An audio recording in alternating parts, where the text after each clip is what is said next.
Сонымен алдындағы темамен тағы ұрысып қалдық қой, соған байланысты. Қойшы ғой әйелдерін, бәрі түсінбейсің бе? Сен осы бір үндемейтін кілтін таптым сөйлесетін деп жатырсың ғой. Короче, әйелдер бар емес, алдым ол әйелдің нәзік жан ғой, құлақпен сенеді ғой оның бәріне.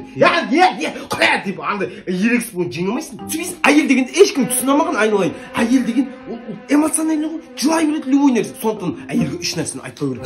Қайға барып келгенде айлықтың қашан түскенін, одан кейін сағат қаншада келетінін бәрі жеке-жеке болды, өзім жаратып деп айтатын еркектер вообще түсінбеймін. Сондайлардың қатарына жатайын деп тұр ғой. Біздің семьямызға от салайын деп тұр. Айналайын, екеуміз екі жарда бір мың туып отырмыз ғой жерде. Сен басқаша айтып жатыр ғой жаңа. Ренжіме, сен қайта тұрма. Бар ертең сөйлесеміз. Қарасай бұл. Сен үйретемін дедің ғой сен. Қандай нәрсені үйретем? Қарасай семьямызға от салып жатқан. Құр айналайын құр. Сен бет жаман шегеме.